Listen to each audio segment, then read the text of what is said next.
আমার বেবি সকালে ঘুম থেকে ওঠা থেকে সারাদিন কী কী খায় সেগুলোই তোমাদেরকে আজকে আমি জানাবো। আমার বেবি সকালে রোজ একই খাবার খায় না। কখনো কখনো ওকে আমি মুড়ি গুঁড়ো করে দিই, মানে দুধ দিয়ে মিশিয়ে। কখনো কখনো ওকে আমি সুজি করে দিই, কখনো কখনো সাবু করে দিই, মাঝে মধ্যে রাগি করে দিই। কিন্তু রাগিটা আমি বেশিরভাগ প্রেফার করি যে বেলার দিকে দেওয়ার অথবা ডিনারে দেওয়ার। রাগি বানাই মাঝে মধ্যে ওই অ্যাপেল পিউরি দিয়ে। তো ওটা রাগিটা বেশ আমার বেবি ভালোই খায়।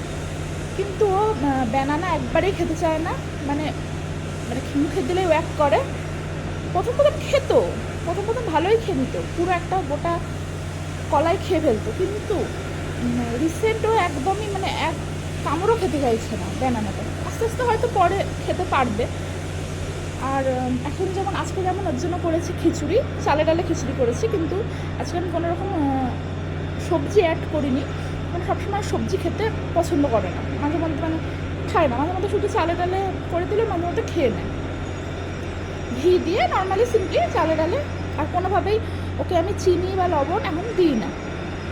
আর প্যাকেজিং ফুড যে একবারেই ও খায় না সেটা নয়, কখনো কখনো প্যাকেজিং ফুড ওকে খাওয়াতে হয়, সেটা হচ্ছে এমার্জেন্সিতে।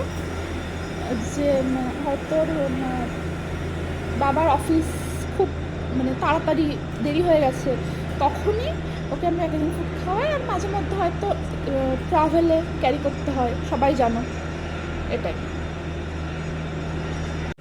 একা একা বসে খেলা করছিল, ওকে নিয়ে এলাম একবার তোমাদেরকে দেখাতে। ওই পাপা পাপা এখন ক্যামেরার দিকে তাকাবে না। যাই হোক, সবাই ভালো থেকো, আবার দেখা হচ্ছে নেক্সট ভিডিও।